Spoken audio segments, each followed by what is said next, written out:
Good morning, everybody. For our Canadian classrooms, welcome back from March break. I hope you had a nice, restful, relaxing time as much as possible. And you could not be back with us for a better start to a whole new season of exciting programs. So we are diving in today with a triple header. Later on today, we've got Callie Broaddus talking about amazing forests and saving the rainforest in Ecuador, and Andres Russo talking about volcanoes in South America as well. But to kick off today, to kick off our post-March break madness, we are joined live by Jill Heinerth, not only Canada's foremost adventurer, possibly the world's foremost adventurer, but also my favorite person that we ever have on the broadcast and a friend over several years of amazing programs with us. So Jill is a cave diver. She explores some of the most unique and amazing places on this planet, seeking to dive into the veins of Mother Earth and see what she can discover for history, archaeology, biology, all sorts of amazing topics. She has been literally to every continent, diving many, many times. She is the recipient of the Polar Medal, the Explorer in Residence for the Royal Canadian Geographical Society, and she has won more awards than you can shake a stick at, as well as being a multi-time author for both adult and kids books. She is amazing. You guys are in for a real treat today. And without further ado, I'm going to turn it over to her to blow your minds over the next 20 minutes. So classes live and on YouTube, thanks so much for joining us today. And Jill, without further ado, thank you so much and take us away. Yay! I'm so excited to be here with you today and share with you a little bit about my life as an underwater explorer. My work takes me, all around the world into these incredible water environments, from Canada's Arctic to the Sahara Desert. Yep, there's water there too. And what I'm going to share with you today is the fact that no matter where you live, whether you're in Texas, Virginia, New South Wales, Ontario, New Mexico, or Wisconsin, those are just some of our participants today. The ocean begins beneath your feet, no matter where you live. And how do I know that? I know that because I swim through the veins of Mother Earth. Now, why would anyone ever want to swim through caves, you might be asking? Well, it's because that's where the water runs through our planet. Like Jesse said, I swim in the veins of Mother Earth, and it's a whole lot more than just this dark void full of water. You have to think about the world as a sponge, right? And water soaks into the ground and filters down in between the grains of sand and soil. But in places where that water gets down through the soils, it's able to carve away places, like carve away the softer rock. And that's the space that I swim in. And you can see it kind of looks like Swiss cheese or a sponge, doesn't it? Well, that rock or that soil carries and holds water inside the earth. So it's a real pleasure for me to be able to explore these exciting places. Now, I grew up in Ontario, Canada, and I've always been an outdoorsy girl, lover of the water planet, but I also wanted to be an astronaut as well. And today, my life is as an aquanaut. So it's not dissimilar to what astronauts do in terms of equipment. It's just that I'm going into the water planet instead of into space. I've had many expeditions throughout my life, but one kind of sticks in mind when it comes to the message of water.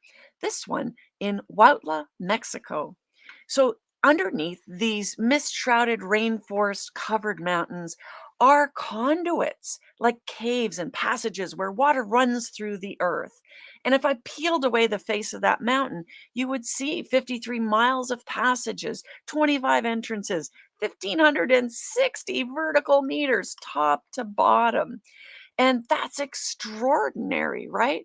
But that means there's water running through the earth here, and we're exploring inside these watery conduits. Now, in this location, this is 2 miles of rope from the surface, right?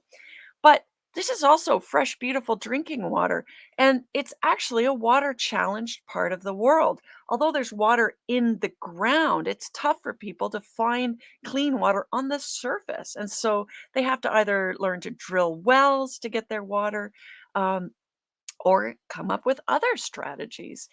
Now, sometimes when we explore in this area, the water's pretty dirty, right? And this is from like mudslides and things that are on the outside of the mountain.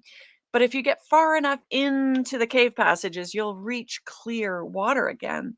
And if we can map these places, it helps us know where the water is. So we had a lot of challenges diving in this place because of the low visibility. And we thought, well, we'd like to be able to make a really good map of where drinking water conduits lay. And just a few years later, my team, the United States Deep Caving team, all worked together to come up with some pretty cool technology that enabled us to make the world's first accurate three-dimensional map. And this map was particularly helpful because it showed us where important drinking water conduits lay beneath the state of Florida. And these drinking water conduits are attached to wells and public water supplies that feed towns like Tallahassee, Florida. In order to dive in these very deep environments, we had to pull together some really amazing equipment, important life support technology, the mapping system, as well as I would carry a backup scooter to get myself home. Like I might be carrying, you know, 5 or 600 pounds of gear underwater. So, over to up to 300 kilograms of equipment in order to do these very deep missions inside the planet. But it was all about the map. It was all about gathering the point data that measured would know not only how big these drinking water conduits were, but also where they're located in relationship to the surface of the earth. So we actually had like a tracking technology so that this team could walk over top of where I'm swimming inside the planet and know exactly where I am. And that's important because if we know where the drinking water is beneath, say, a city, for instance, then we can first of all find these, caches of water for drinking water or for supplying irrigation or for supporting industry. But we can also protect these places because really water knows no boundaries on our planet, right? And if we pollute something on the other side of the planet, it will affect us here too. And we all really know this intuitively. We know this just from experiencing COVID. Because if you took all the COVID virus in the world today, it would be somewhere between like something that would fit in my hand and maybe something as big as a basketball, right? But all of that COVID virus has spread all over the planet. And you could just sort of think of that in the same way that water pollution could spread all over the planet. And what we want is clear, clean water that's in the ground. And if we recognize that everything we do on the surface of the earth can sink into the ground, into our drinking water supplies, then we might be more careful about what we do on the surface. So I've been cave diving not only in natural caves, but also in things like this stormwater conduit. Please don't do this because this is extremely dangerous. But when we explored these conduits, it enabled us to connect the natural pathways of natural rivers with what I think of as urban caves. So stormwater conduits that are carrying the water off the surface of the earth, water that might carry things like chemicals that are on your brake pads on your car, or pesticides that have been put on a lawn, or fertilizers from a farm field. And we can discover what's in these water conduits. In fact, here's where we surfaced after starting in a natural river, the Wakaiva River, then traveling through the stormwater conduits. We actually popped up in this Best Buy parking lot. So everything's connected. I've even swam underneath this golf course community while the team was tracking me, even underneath a Sonny's barbecue restaurant. And that really surprised the diners in the restaurant when my team went right through the restaurant tracking me, yelling, "Cave survey team coming through." And I was right beneath the potato salad in a cave about 200 feet beneath where these guys are now, actually, even further. So we can learn a lot about caves as they carry our drinking water, and we can also learn about, how these caves are formed and how things get into the earth. Like this cave was actually dry. Several times in Earth's history, I would have had to walk through it instead of swimming. And the reason why we know this is because of these formations. Because when that water soaks down through the ground and gets to a dry cave, it drips from the ceiling to the floor and piles up these really cool formations, speleothems, over time, literally one grain of silt at a time. And then later, when ocean levels are higher and the water table is higher, then this cave gets filled with water. So we can learn quite a bit about, how these caves were formed and also how water changes, ocean levels change, water levels change over time. Now, I also dive inside drinking water wells like this one. This is in Mexico. I'm literally inside the underside of a drinking water well, and up above, there's a guy that pumps a pump handle up and down to bring water up through this pipe so he can drink it and so he can feed his cattle. And we're really interested in what's underwater here. Archaeologists are very interested in what we find because we find things like this, like a cow skull, which is sort of interesting, or this one that tells a story, perhaps, of drought. So the Mayan people that lived in Mexico in ancient times lived in great cities like Chichen Itza, cities with beautiful temples, Tikal or Tulum. These are other places where they lived. But they experienced severe drought, and there were too many people in the cities, and they kinda used up their water, so they had to move out into the environment to find new places to live and new places to get water, and they were like climate refugees, taking with them their belongings, their livestock, their valuables, and in this case, they actually hid their silver in or on the teeth of this cow. It was like the best place to hide it so it wouldn't get stolen. But we also find pottery that was lowered down to collect water and special pots that they used for ceremonies. We even find the remains of ancient animals that are no longer here on Earth. And we even find human remains that were maybe part of rituals that might have been even done to sort of call on their gods to please rain and send water, right? So, pretty interesting things that we're able to see down in this cenote. That's the name for well in the Mayan language in Mexico. Now, we can also share all of these findings with the people that live there today so they know a little bit more about the past and how the water levels have changed over time. So, knowing where our water is, how we can protect it for future generations, and how we might be unintentionally polluting it or overusing it is really important. And as I swim through these caves, I want you to think of the fact that I'm kind of swimming at the beginning of the pipeline. So let's say you're in, Saskatchewan, and you pour something onto the ground, right? It soaks down through the grains of sand and soil, and it might eventually reach a place where the water is flowing beneath the surface from higher levels of elevation to lower levels of elevation. Well, some of these places eventually are places that I might be able to swim through. They're big enough for me to go cave diving. Now, the water flows out of these caves up into places like this beautiful spring.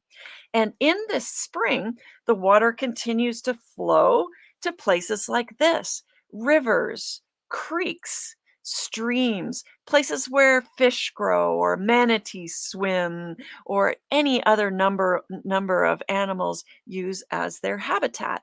And these creeks and these rivers go to bigger places, bigger rivers like this, the Crystal River in Florida, where a mother manatee is raising her young. So in the Crystal River, the water flows out of springs and then it reaches the marsh and the estuary on the edge of the Gulf of Mexico. And then that water continues through the Gulf of Mexico. It gets caught up in the ocean currents of the world, and it can actually come around and then back up the east coast of Florida and the Gulf Stream and even across to Scotland. So water is moving all over the planet, from like inside my caves to rivers, streams, estuaries, gulfs, and oceans, right? And all of these places are habitat along the way. But those estuaries are especially important because the estuaries on the edges of the ocean are where all the nurseries happen, where all the baby fish grow up and inhabit the ocean. Even insects begin their lives underwater in many cases and then are launched out into the world. And there's many ways that we are polluting these underground underwater environments that lead out to our oceans. And some of that happens because we pave so many surfaces like roads, right? That things run off the road and carry with it pollution. It carries with it, things from the roadway. And it'll soak into the ground in these kinds of places where there's grass and soil or where there's some water, for instance. We also tend to build houses close to places that are beautiful, water places, and then we end up polluting those accidentally because we didn't think about our connections. For instance, everybody seems to want this golf course style lawn, right? And they put fertilizer on it and pesticides on it and herbicide chemicals all over that lawn. And then they have to cut it a whole bunch too. And all of those pesticides soak into the ground and they end up in the water, and that water will lead to the ocean eventually.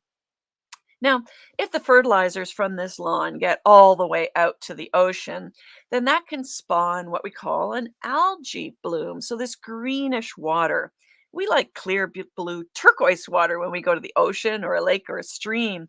But when we see green, that means there's algae growing, and that's not necessarily a good thing because that can go out and join the Gulf Stream and head all over the planet. And the oceans are the lungs of our planet, creating more than half of every breath that we breathe. So, healthy oceans are important to us everywhere on the earth, no matter where you live. So, like I said, where you live, you can have an effect on the quality and quantity of water in the system. You can unintentionally pollute the water system, and it can actually lead all the way out to the lungs of our planet. So, water literacy is important, knowing where it comes from, how you might be overusing it or accidentally polluting it, or doing things that aren't helpful to the water planet, like drinking water from a plastic bottle. The plastic bottle becomes waste, and the water can also be contaminated from the chemicals in the plastic of the bottle itself. So, you remember that big fat device I was driving through that cave in Florida to create a map? Well, that has actually got a really important purpose when it comes to exploring water environments. It's not just for me to drive through a cave or go to deep in ocean environments, but this device is now artificially intelligent, autonomous, meaning it can think for itself and move on its own without help, and it can explore a cave all its own. And it's actually destined to go to space. Because, we look for water in space when we look for life. And this device is going to go to Jupiter's moon, Europa, where we know there's water beneath the frozen surface of Europa. So maybe we will find life there too. And that's pretty exciting because this device can swim through these ocean environments and map what's there. It even knows how to turn around and come home and send data back about the mapping information that it's finding. So that's pretty amazing. So I'm not the only explorer here today. Like, I know those of you that are calling in from Texas, Virginia, Ontario, New Mexico, British Columbia, Wisconsin, all over the world, you are explorers too. And when we're willing to be explorers and step into the darkness of doing something new, then that's an extraordinary opportunity for us because we're swimming through these uncertain times, right? Like, COVID's been a little bit scary, but COVID has taught us something very important, and that's how we are all interconnected all over this planet. I mean, everything that we do can affect somebody else. And so we have to be global citizens if we want to solve issues like protecting our oceans. So, if there's one thing I want you to take away from today, it's that we are all stewards of the ocean planet and that anything we do on the surface of the earth can be returned to us to drink, but it can also be returned to us in ways that affect the ocean environment. And it's to all of our benefit to keep those lungs of the planet clean and healthy for everyone. So, I think this is a really awesome opportunity for us to open this up for some questions because to me, the questions are even more fun than me just talking. I mean, your talk is pretty extraordinary, and like you have more slides with more great imagery and video than we can shake a stick at. But I do love the Q&A portion. We do got to have 6 classes with us live, a bunch of groups joining on YouTube too. So if you're on YouTube, you want to share questions in the chat bar, please do. But to kick us off, let's head to Miss Nildo's class, Los Lunas, New Mexico, 3rd graders. If you guys have a question to kick us off for Jill, come on in and you're good to go. Guys. We have our first one coming over. There you go. What cave have you not explored that you really want to? Why? Yeah. Oh, that's a wonderful question. Well, there's one place that I haven't been to in the world that I'd really like to go, and that's the Galapagos Islands. And I understand there are some unexplored caves there. So I hope that I might get a chance to go there in the future because I think that everything that we can learn, like every cave is very different, and I learn something new in every place that I work. And I usually collaborate with a different scientist in every place that I work. So that would be a new one for me. Yeah. I'm kind of surprised you haven't been to the Galapagos in all your adventures. I certainly hope you get the chance to go there, maybe 2022 or 2023. Maybe. Yeah, Yeah. I'd like to go to you know. space too, though, so I'm just putting that out there. Hey, more citizen astronauts than ever, so maybe you might get that chance in the years to come. Mhm. Great question, guys. Well, let's head to Good Shepherd, Miss Benoit's class. We've got a student at the ready at the camera. I know we've got some classes in today without their devices on as well, so you guys can share your questions in the chat bar, and I'll take them as well. But Good Shepherd, come on in. Hey, guys. What is the deepest cave you've explored? The deepest cave you've explored, Jill? The deepest cave I've explored. Probably a place called the Pit in Mexico. In fact, that's the place right on the front of my book there. So I did some dives there that were almost 400 feet deep. I've been a little bit deeper in the ocean as well. Yeah. And Yeah. then in terms of going into the planet, like caves branch out kind of like the branches of a tree, right? And so going into the planet, I've been, a couple miles into the planet on those branches. So this is a nice follow-up question opportunity. How deep can people go? Like, I mean, we've seen in some of our programs before people go down when they go really, really deep into a submersible. So they're in like a little box, a little room that they can take down with them thousands and thousands of feet. As a diver, is there a technical limit for how deep you can go? Because 400 feet is actually something that I've heard before, but I could be completely wrong about that. Well, definitely my dives are pushing the edges of what's possible for a human. Although there have been a couple people who've dived over 1,000 feet from going from the surface and down and then coming slowly back to the surface. But that takes a long time, even if you're just zipping down there and then you have to come back very, very slowly. And those dives are extraordinarily dangerous. Like I wouldn't want to do it unless there was a really incredible scientific purpose associated with that. Yeah. And my longest dive has been 22 hours. Okay, so Cordella Junior Public School just shared that in the chat as well. So 20, like, how do you? I mean, I've had the chance to go scuba diving, and I have the tank on, and I know it's nowhere near as technical as some of the tanks that you have, but I was down for about 30, 40 minutes before I had to come up to breathe. So how are you able to carry enough gas with you to go for that long? So I wear a special kind of life support equipment that's very similar to what an astronaut wears to make a spacewalk. It's called a rebreather. So most scuba divers like inhale from a tank and then they exhale and make bubbles, right? Well, with a rebreather, we actually recapture those bubbles and circulate them around into a filter on our back. And then the filter removes carbon dioxide from the system and then puts little micro injections of oxygen back in the mix to make up for whatever my body's used from the last breath. And so that way, it's recirculating or recycling my breathing gas over and over again so that I can reuse it and not make bubbles and not waste a single molecule. And that gives me more time and depth underwater.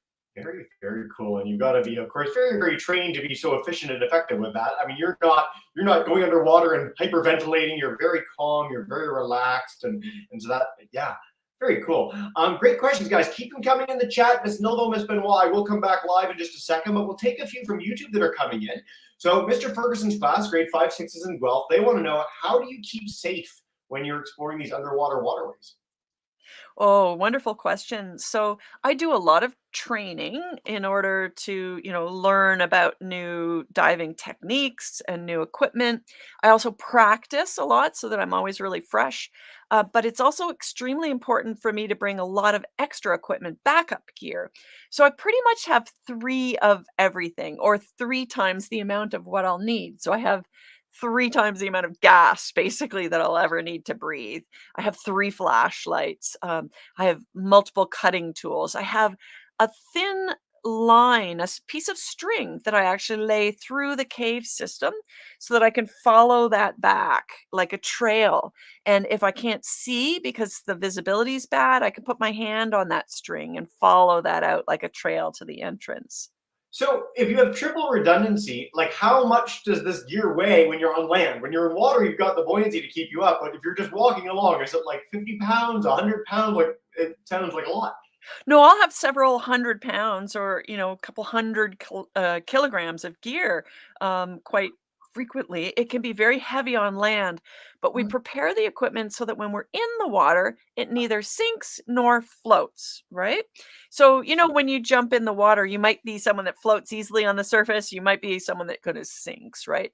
But my goal is to be right in the middle of the water column, not sinking or floating, with all of the equipment in that same state. So I just have to pull it through the water without that heavy weight that I have to bear on land.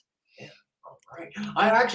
You mentioned being trim in the water, and I want to highlight that for our classes. If you see pictures of divers, you'll know the experienced ones by the fact that they're always horizontal. It looks very effortless going along. There's no epic hand motions. There's no upside down. Your leg isn't above your head. It's a very relaxing. It's sort of like flying underneath. It's the closest we can get to flying as people, which is a pretty special experience.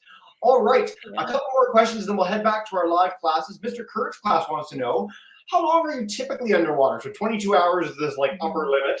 Is there a standard dive for you, or are you just doing a bit of everything?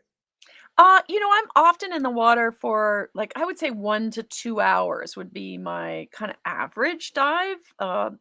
Now I might be a little longer, like Jesse was saying, he may only go down for half an hour, but I usually carry at least 2 tanks, right? So that I have extra gas supply in order to stay down because I'm taking pictures or I'm doing research, working with a scientist, getting samples, or conducting an experiment underwater sometimes.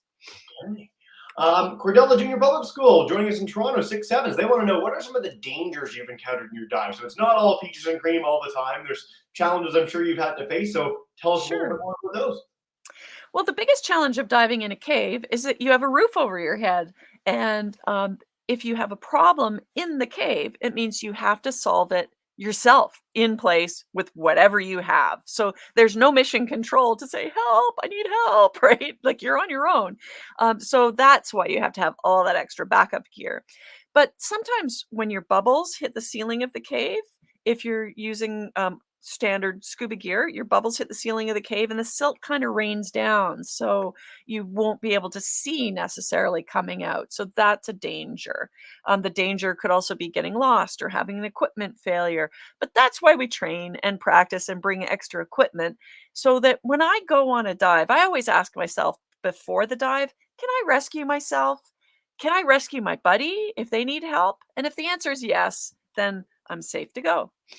You are always my sort of go-to person when we have other programs with other explorers and scientists. I always bring it back to you in this idea of being afraid but being prepared. You got to recognize the dangers before you go in. That level of preparation that you do ensures that you are as capable no matter what might come your way as possible. And this is something that we see in astronauts, we see it in cave divers, these challenging situations that are both exciting and very adventurous, but are the limits of human ability to explore. And so I'm always glad when we get the chance to highlight that. So thank you, Gil. Yeah, it's interesting, but I think probably everybody on this call has had this experience. Like if you've gone to a theme park to get on a roller coaster, you're excited about the roller coaster, but you're scared, right? And so in your head, you're doing what I call a risk assessment. You're going, oh, this is really scary looking. I don't want to fall out of this thing. Oh, well, they have a seat belt, or a bar to make sure that you're not gonna fall out. Oh, okay. Well, now I know I'm not gonna fall out. I'm still scared, right? But you can very quickly turn that fear into excitement. And then after you get off of that ride, you've had this sort of revelation, this new experience for yourself, right? And so that's what exploration is all about. Feeling a bit of fear, finding a way to do the activity safely, and then having the thrill and excitement of discovery after you're done. I very much like the roller coaster analogy. I'll need to think about it that way next time my fiance tries to convince me to get on a roller coaster. Let's head back to Miss Nilvo's class. Come on in, guys, and then Miss Benoit will come to you in a second. Hi. What's the rarest thing you found in the cave? Could you repeat that a little? What is the rarest thing you have found in the cave? The rarest. Oh, wonderful. The rarest thing. Now, what's very cool, I work with biologists quite a bit. Biologists are interested in the life that lives within underwater caves. And there are animals that have never been documented by science before. So we find animals that are endemic. That means they live in a single cave on planet Earth. So we find animals that are endemic to a single cave on the planet.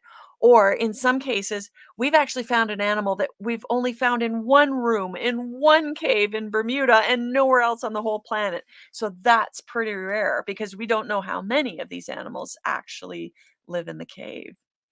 I like that answer. I'm curious, Jill. Actually, we had a program on about a month ago with Devil's Hole pupfish, talking about this. Oh, yeah.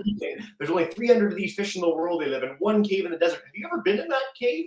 I haven't, but a colleague of mine has been exploring that. It's a very, very deep hole, and you need to have a very special scientific permit to go there to dive because those pupfish are so rare.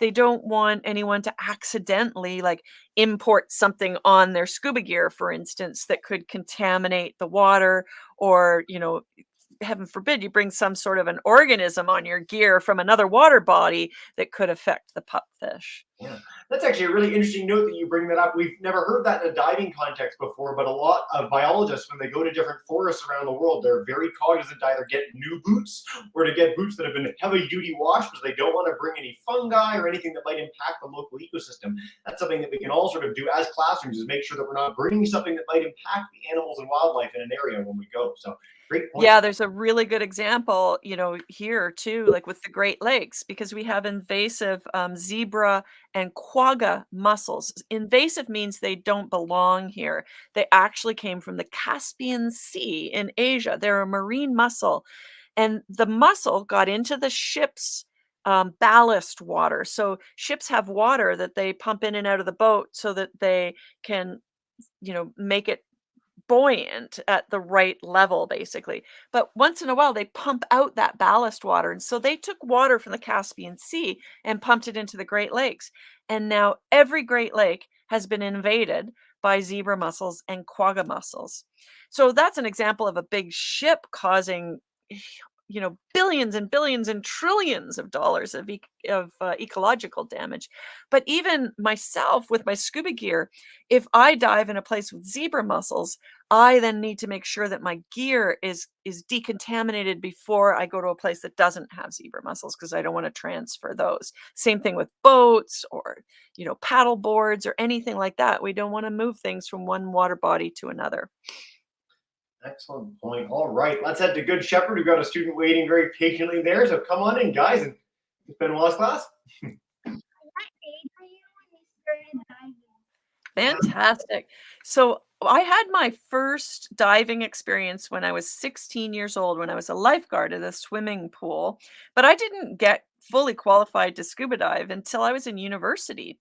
But the cool thing is that you can start when you're 10. I wish I had started when I was 10, but start any time. I'm so glad we got that question. It's something that I pretty much highlight every time we have anyone who's ever gone scuba diving. I mean, 10 years old. So a lot of our classes today, you're either R10 or you're very close to it. You can start on the path to becoming like Jill. And honestly, breathing underwater is the most amazing feeling. It's such a unique sensation and opportunity. You get to explore 70% of the world that otherwise is unavailable to you by virtue of having that skill set. So again, talk to your parents, see what you can do, and practice swimming, because that does help a lot as you get on the path of that. Nice. Swim and snorkel. Yeah. All right, we've got another danger question, because we inevitably get danger questions, Jill. Oh, yeah. This. One of our YouTube classes wants to know, what's the scariest thing that's ever happened to you in a cave? Ooh, I was in a cave when a scientific partner I was working with got stuck. So that was pretty scary because I had to get her unstuck. I also had to patch our guideline because it got broken in the process. So it was a pretty frightening dive that took a long time to sort out a lot of problems. But here's one thing I want to tell you. Some problems seem really, really huge. Like when you're in a cave and there's someone in front of you that's stuck and they're like the cork in the bottle, the containing your life. Like you know that if you don't get them unstuck, then you could both die, right? So some problems are really big and it makes your head just explode. Oh my gosh, how am I gonna get home? Right? And your heart races and you start breathing fast at the time when you can't afford to use up extra air supplies. So anytime something terrifies you, scares you, you got to get control of your head, your heart, and your breathing just by taking a really deep breath. And then telling yourself, okay, emotions, just move aside for a little bit here. I've got to focus on survival.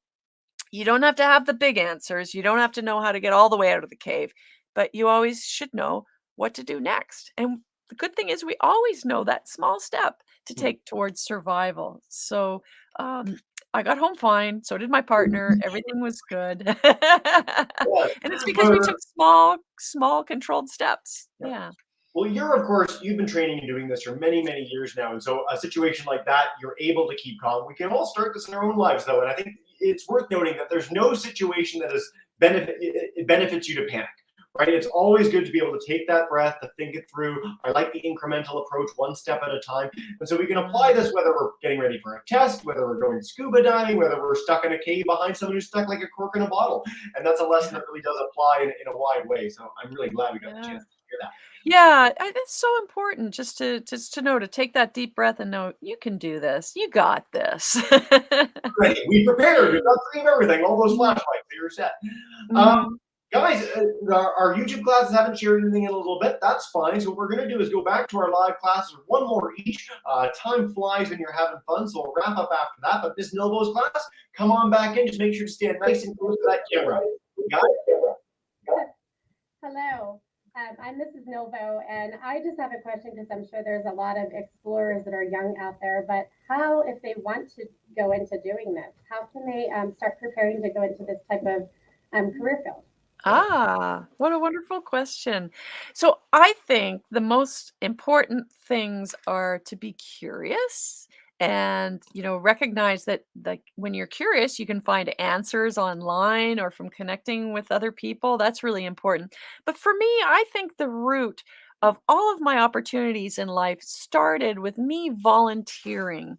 So I volunteered to help projects and not get paid, but learn, right? So I think a dedication to learning, curiosity, and the spirit of volunteering is a great way to start. And then if you really want to be a diver, start working on your swimming and your snorkeling, and then take a scuba class. I love the volunteer note. That's so fantastic. No matter, honestly, Jill says this in a diver context. We've had this from astronauts, biologists, no matter what the speakers that come on our broadcast are doing in their everyday lives. It all starts with following your passion and doing those opportunities. So if you love animals, go talk to your local zoo, see how you can get involved. And this can be something that you do at a really, really young age. Talk to adults in your life and see if you can shadow them and follow them and learn more about what they do. It goes such a long way to inspiring you to do more and inspiring you to get educated, to get those skills and do amazing things for your career. So great question, guys.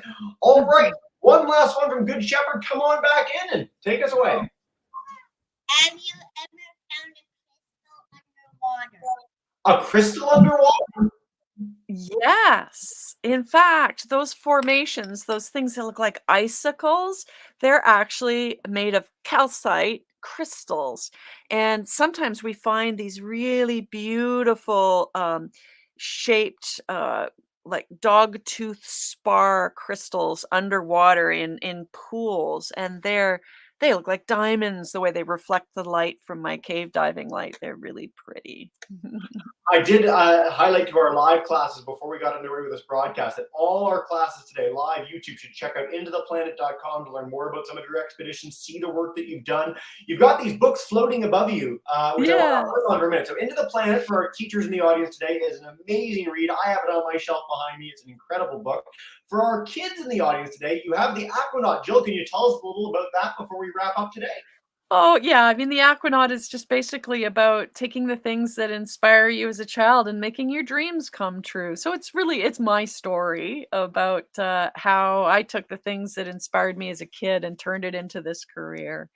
Jill, I hope our classes get the chance to read that. And again, all our groups can learn about that on your website. Check you out on social media at Jill Heinerth. We've got some older classes today on Twitter, which is great, and beyond. So please do feel free to check out Jill, and on our YouTube channel at Exploring by the Seat of Your Pants. Jill keeps joining us. I don't know why she's so willing to give us all her time, but we've done like 20 plus programs. So if you want to see Jill talking about adventures all over this planet, they're all on the Exploring by the Seat of Your Pants YouTube channel, and such a fun time. Jill, thank you so much for joining today. I always love the chance to hang out with you personally, and classes certainly love it too. As you know, what we do to wrap up every broadcast, I'm going to bring in our classes that got their cameras working today to say a big thank you and farewell. So Miss Nilvo, Miss Benoit's class, Miss Seneca, help.